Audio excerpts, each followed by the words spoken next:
கட்டாயப்படுத்தி தான் காசு வாங்கியிருக்கிறாங்க. அதில் ஒரு மிகப்பெரிய ஒரு பாதிக்கப்பட்ட ஆள் நான். எவிடன்ஸ் கேட்குறாங்க. அது டாக்குமெண்ட் எவிடன்ஸ் வந்துட்டு போகுது. இங்கே நானே ஒரு எவிடன்ஸ் தான். எவ்வளோ அமௌண்ட் கொடுத்தோம் எல்லாம் நானே சொல்ல முடியும். நான் சொல்லக்கூடாதுன்னு நினச்சிக்கிட்டு இருந்தேன் சார்.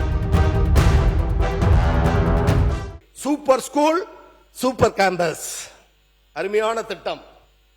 கழிப்பறையே இல்லாததை போல் நாங்கள் தான் கண்டுபிடித்தோம் என்று சொல்லட்டும், அது அரசின் பெருமையை சொல்லட்டும், வரவேற்கிறோம். ஆனால் அதற்கு ஒதுக்கி இருக்கிற நிதி 10,000 பள்ளிக்கு கிட்டத்தட்ட 139 கோடி. என் கணக்கு அவர்கள் கணக்கும் சரி என்றால் சரிதான். 10,000 பள்ளிக்கு 139 கோடி என்றால் ஒரு பள்ளிக்கு 1 கோடியே 1,39,000.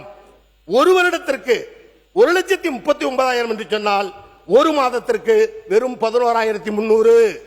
நான் பணிவோடு கேட்கிறேன், கண்காணிப்பு கேமரா பொருத்தப்படும், கழிப்பறை வசதி சரி செய்யப்படும், குடிதண்ணீர் வழங்கப்படும், சுத்தமான தூய்மையான கேம்பஸ் உருவாக்கப்பட வேண்டும். உங்கள் கருத்து தான் என் கருத்தும் எங்கள் கட்சியின் கருத்தும். ஆனால் இந்த 4 பணிகளை செய்வதற்கு ஒரு பள்ளியில் மாதத்திற்கு 11,300 போதுமா? எனவே இது கூட்டுச்சொரக்காய், ஏட்டுக்கு உதவாது. காகித ஓடம் கரையேறி போக முடியாது. சீனி சக்கர சித்தப்பா சுவற்றில் எழுது ஒட்டப்பா என்பதை போலதான் இது இருக்கிறது தவிர வேறில்லை என சொல்லி என் உரையை நிறைவு செய்கிறேன். நன்றி, வணக்கம். மாண்புமிகு பேரவைத் தலைவர் அவர்களே, ஆக்சுவலாக அது ஹையர் எஜுகேஷன் சப்ஜெக்ட் அவர்கிட்ட பேசலாம்னு நினைக்கிறேன். Senior most minister. ஆக்சுவலாக மினிஸ்டர் தான் பேசணும். குவான்டிட்டியா குவாலிட்டியான்னு ஒரு கொஸ்டின் ரைஸ் ஆகுது. எவ்வளோ குவான்டிட்டி, எவ்வளோ காலேஜஸ், எவ்வளோ ஸ்கூல்ஸ் கொண்டு வந்தோன்னு முக்கியம் இல்லை, குவாலிட்டி தான் ரொம்ப முக்கியம். ஆனரபிள் சீஃப் மினிஸ்டரோட ரிவ்யூ மீட்டிங்கில் ஆனரபிள் மினிஸ்டர் விஸ்வநாதன் சாரும் பார்ட்டிசிபேட் பண்ணாங்க. அப்போ டிஸ்கஷனில் வர பார்த்து எவ்வளோ காலேஜஸ் எவ்வளோ ஸ்கூல்ஸ்னு இருக்க பார்த்து ஒரு டிஸ்கஷன் வந்துச்சு.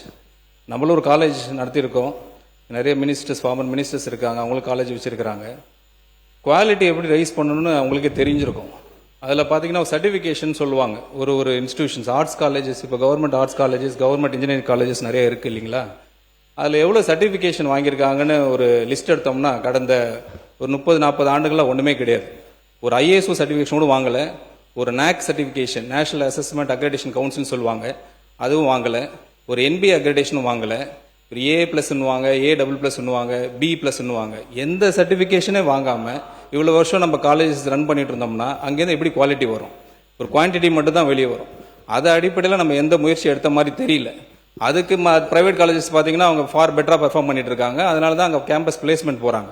அது நான் இங்கே வந்து ஸ்ட்ரெஸ் சொல்லணும்னு விருப்பப்படுறேன். அதே மாதிரி ஹையர் எஜுகேஷன் ரிலேட்டடாக சார் சொல்லியிருந்தாங்க, நான் சேலரி ஐட்டம்ஸ்னு ஒன்று இருக்குது. அதில் நீங்கள் பார்த்தீங்கன்னாலே தெரியும், நான் சேலரி ஐட்டம்ஸில் கடந்த 2024-25ன்னு பார்த்தீங்கன்னா 4,364 கோடி. அப்போது 2025-26 சப்ளிமெண்ட்ரி இதில் பட்ஜெட்டில் வந்து 6,673 கோடி. இன்டர்வியூ பட்ஜெட்டில் பார்த்தீங்கன்னா 2026-27 8,176 கோடி. நாங்கள் தாக்கல் பண்ண ரிவைஸ்ட் பட்ஜெட் எஸ்டிமேட்டில் 2026-27 8,203 கோடி. கிட்டத்தட்ட இன்க்ரீஸ் தான் பண்ணி கொடுத்துருக்குறோம். அது உங்களோட தகவலுக்கு சொல்லிடுறோம். அது மட்டும் இல்லாமல் இந்த ஸ்கூல் எஜுகேஷன் வந்து டிபார்ட்மெண்ட் வந்து எனக்கும் அதில் கொஞ்சம் எக்ஸ்பீரியன்ஸ் இருக்குது ஓரளவுக்கு. வேலு சார்லாம் இருக்காங்க, பெரிய எஜுகேஷனிஸ்ட் அவங்கலாம். அந்த என்ன சார் நீங்க பேசுங்க, அமைச்சர் இங்கே பார்த்து பேசுங்க, நீங்க தொடர்ந்து பேசுங்க. அங்கேருந்து வாய்ஸ் இல்லை, நீங்க அதை பத்தி கவலைப்பட வேணாம், நீங்க பேசுங்க. எஜுகேஷன் டிபார்ட்மெண்ட்ல பள்ளி கல்வித்துறை அமைச்சர் இருக்கிறாங்க. அவங்கள்ட்ட அந்த ரிவ்யூ மீட்டிங்ல கூட நிறைய டிஸ்கஷன் போயிட்டு இருந்துச்சு. நிறைய இப்போ முறைகேடுகள்லாம் சொல்லிட்டு இருந்தாங்க, நிறைய பேர் மேல வழக்கெல்லாம் போட்டிருந்தாங்க. சில இடத்துல பார்த்தீங்கன்னா கட்டாயப்படுத்தி தான் காசு வாங்கியிருக்கிறாங்க. அதில் ஒரு மிகப்பெரிய ஒரு பாதிக்கப்பட்ட ஆள் நான். கட்டாயப்படுத்தி இது வந்து நிறைய இடத்துல வந்து நான் பதிவு பண்ண விரும்புகிறேன். அதுக்கு முழுக்க காரணம் என்னன்னு கேட்டீங்கன்னா, இங்கே சாட்சின்னு கேட்குறாங்க, எவிடன்ஸ் கேட்குறாங்க. அது டாக்குமெண்ட் எவிடன்ஸ் வந்துட்டு போகுது. இங்கே நானே ஒரு எவிடன்ஸ் தான், நானே ஒரு சாட்சி தான்.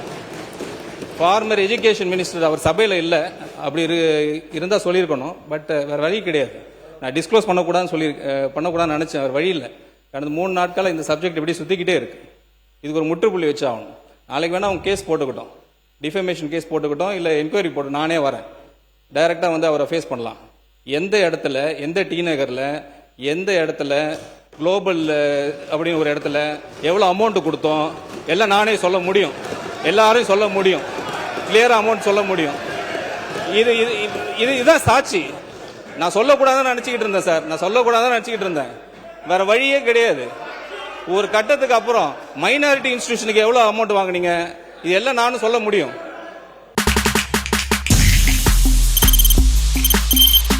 தவிர்க்க முடியாத தம்ப்நெயில்ஸ், கலக்கலான கண்டென்ட்ஸ், சினிமாவும் சீரியஸ் பிரச்சனைகளும், பல வருடங்கள் இடைவெளிக்கு பிறகு இந்த படத்துல ஒரு கலகலப்பும் கைகலப்பும், போயிட்டே தான் இருக்காரே தவிர பிரேக்கே இல்லாமல் பிரேக்கிங் நியூஸ் சொல்லும் தந்தி டிவி ஆப். இன்ஸ்டா தலைமுறை வரை இறங்கி அடிக்கும் தந்தி டிவியின் டிஜிட்டல் எக்ஸ்க்ளூசிவ். அது தண்ணிக்குள்ள போகும்போது ஹேங் ஆயிடுச்சு. உங்களுக்கு விஜய் சார் எந்த அளவுக்கு ரொம்ப பிடிக்கும்? Of course, Malayalis are huge Vijay sir fans. ரெண்டு பேருமே ரொம்ப பிடிக்கும் எனக்கு. தந்தி டிவி ஆப்பை இலவசமா டவுன்லோட் செய்யுங்க, ஃபாலோ பண்ணுங்க, சப்ஸ்கிரைப் பண்ணுங்க, என்ஜாய் பண்ணுங்க.